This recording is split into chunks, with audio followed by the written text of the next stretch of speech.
So, good morning students.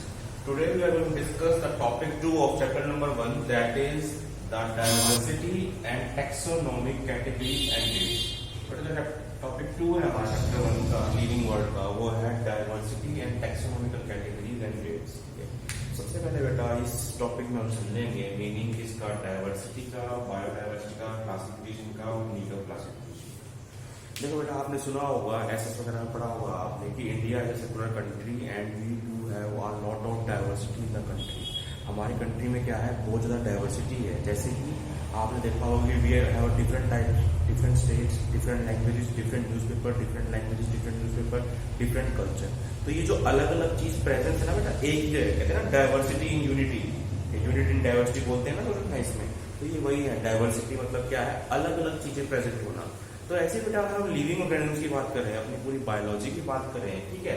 तो जो biological level पे डाइवर्सिटी प्रेजेंट है थ्रू आउट द वर्ल्ड, यानी कि बायोलॉजिकल लेवल पे जो बेटा डाइवर्सिटी प्रेजेंट है, that is called as the biodiversity.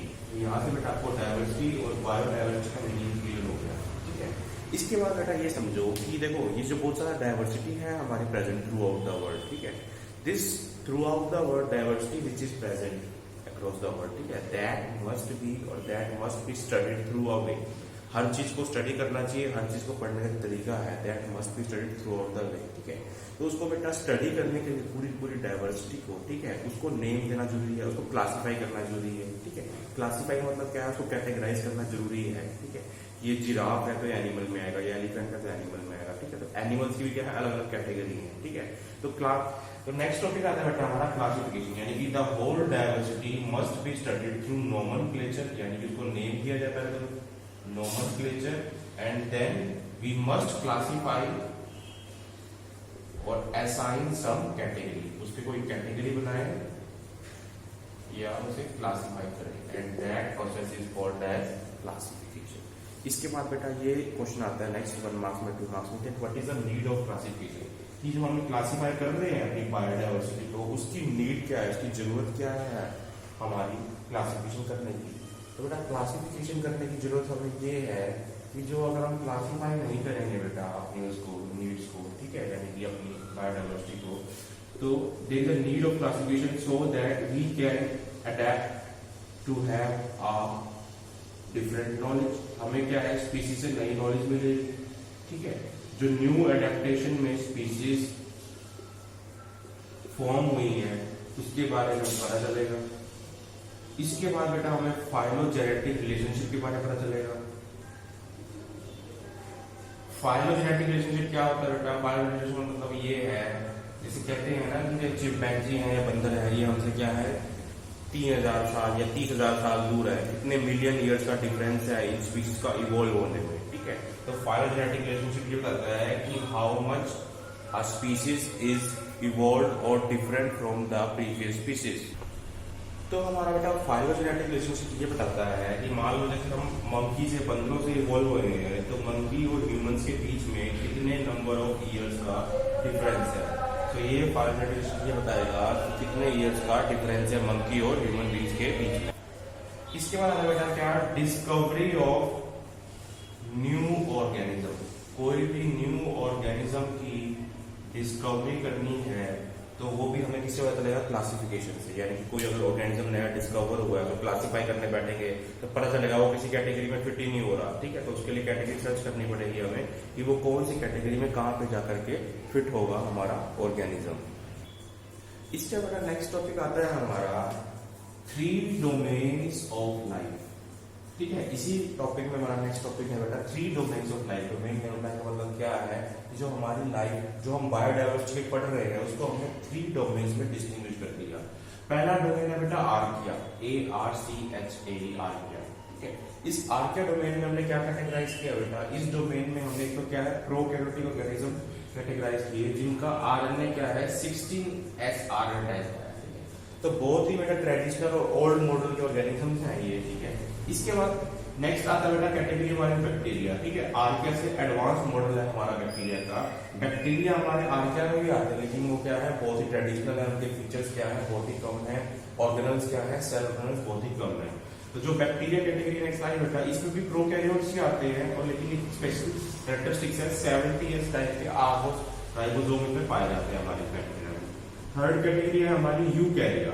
यूकैरिया में बेटा क्या होता है, जो भी प्रोटिस्टा है, फंजाई है, प्लांटी है, एनिमिलिया है, ठीक है, थोड़ा सा टिपिकल चैप्टर है बेटा।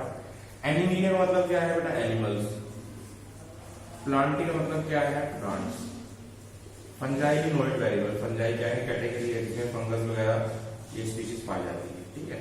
इसके बाद बेटा आप जानोगे कि प्रोटिस्टा बता रहा है कि प्रोटिस्टा में क्या है। प्रोटिस्टा में बेटा क्या है, सारे के सारे जो आपके प्रोकैरियोटिक ऑर्गेनिजम्स हैं, चाहे वो आपके प्लांट्स, एनिमल्स, बैक्टीरिया जो भी हैं, all the prokaryotic organisms are categorised under protista, ठीक है। तो आपके 3 डोमेन है, आर्किया, बैक्टीरिया एंड यूकैरिया, जिसमें मैंने डिस्टिंग्विश किया कि यूकैरिया में प्रोटिस्टा, फंजाई, प्लांटी और एनिमिलिया आप लोगों के आते हैं। इसके बाद बेटा देखो नेक्स्ट टॉपिक हम पढ़ने जा रहे हैं। नेक्स्ट टॉपिक है हमारा क्या, सिस्टमैटिक्स, ठीक है। सबसे पहले बेटा डेफिनेशन मतलब सिस्टमैटिक्स क्या है, it is a branch of science. कोई भी बेटा हम चीज पढ़ने जा रहे हैं, डेफिनेटली साइंस की बात कर रहे हैं, it is a branch of science which deals with the unique properties of species and groups to recognize, describe, name and arrange the diverse organism according to an organized plan। बेटा ये कह रहा है सिस्टमैटिक की एक system से, एक तरीके से हमने मान लो किसी स्पीशीज को डिस्कवर किया, तो हम उसको ऑर्गेनाइज करेंगे, उसको नेम देंगे, उसको अरेंज देंगे, उसका क्लासिफिकेशन करेंगे, यानी कि सारा का सारा प्रॉपर अरेंजमेंट से बेटा उस स्पीशीज का क्या करेंगे, रिकॉग्निशन करेंगे, ठीक है। तो systematic is the branch of science which deal with unique properties of species. Species का मतलब क्या है बेटा, वो किस चीज से बिलोंग करती है। जैसे हम ह्यूमन बींग्स क्या एक स्पीशीज है, ठीक है, कैट, डॉग, ये सब क्या एक स्पीशीज है, एक प्रजाति है, ठीक है। तो स्पीशीज का मतलब क्या है, प्रजाति, ठीक है। उसको ग्रुप करना कि किस चीज में आती है, वो कौन से किंगडम में आएगी, कौन से ग्रुप में आएगी, ठीक है। रिकॉग्नाइज करेंगे, पहचानेंगे, डिस्क्राइब करेंगे, उसकी कैरेक्टरिस्टिक्स के बेस पे नेम करेंगे और उसको अरेंज करेंगे according to the organised plan. तो ये हमारा क्या डेफिनेशन है इसकी, सिस्टमैटिक्स। इसके अलावा बेटा एक सिस्टमैटिक्स की और डेफिनेशन एक सिम्पसन नाम के साइंटिस्ट ने दी थी। उसने कहा था कि सिस्टमैटिक्स क्या है, it is a study of diversity of organism. क्योंकि हम स्टार्टिंग में डायवर्सिटी पढ़ के उसने कहा है कि डायवर्सिटी की ऑफ ऑर्गेनिज्म को स्टडी करना और उनके सारे के सारे कंपैरेटिव एंड इवोल्यूशनरी रिलेशनशिप को स्टडी करना। अब कंपैरेटिव एंड इवोल्यूशनरी रिलेशनशिप का मीनिंग क्या है बेटा, देखो अब हम अपने आप को और मोंकी को जब कंपेयर करेंगे तो हमारे उसमें मोंकी और हमारे में क्या है, 70% बॉडी स्ट्रक्चर में, आउटर स्ट्रक्चर में सिमिलैरिटी मिलेगी। एक चीज जान लो, स्टडी ऑफ आउटर और external structure is called as morphology. Study of outer और external structure is called as morphology. और जब बेटा हम बॉडी को काट करके बॉडी का अंदर का स्ट्रक्चर स्टडी करेंगे, that is called as anatomy, ANATOMY, anatomy. और अगर बॉडी का सिर्फ बाहर का स्ट्रक्चर है, कि बाहर से मेरा हाथ कैसा है, बाहर से मेरे हेयर कैसे है, बाहर से मेरी बॉडी कैसी है, थोरेसिक कैविटी, तो बाहर से स्ट्रक्चर को स्टडी करना मॉर्फोलॉजी, और स्ट्रक्चर को बेटा अंदर से स्टडी करेंगे, that is called as anatomy, ठीक है।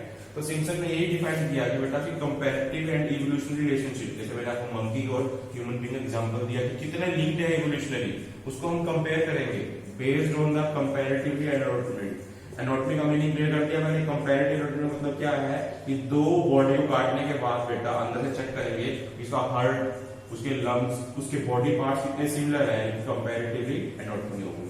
फिजियोलॉजी मतलब हो गया बेटा study of all the functions.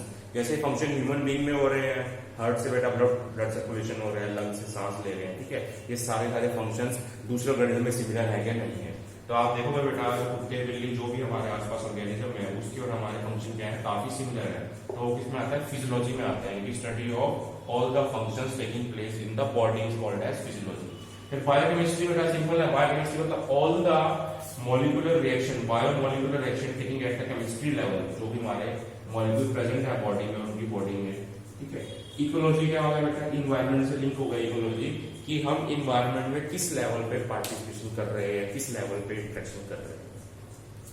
तो ये था बेटा आज का आप टॉपिक का introduction, living word diversity, taxonomical categories and grades, ठीक है, जिसमें हमने आपको स्टार्टिंग में बताया डायवर्सिटी के बारे में, बायोडायवर्सिटी के बारे में, फिर क्लासिफिकेशन के बारे में बात की मैंने, फिर नीड ऑफ क्लासिफिकेशन, उसके बाद सिस्टमैटिक्स की डेफिनेशन की, ठीक है। नेक्स्ट जो हमारा बेटा लेक्चर होगा, वीडियो लेक्चर, उसमें क्या करूंगा मैं, सिस्टमैटिक्स को एलिब्रेट करूंगा, यानी कि सिस्टमैटिक्स का प्रोसीजर कैसे होता है, क्या क्या चीजें सिस्टमैटिक्स इंक्लूड करता है। Thank you very much.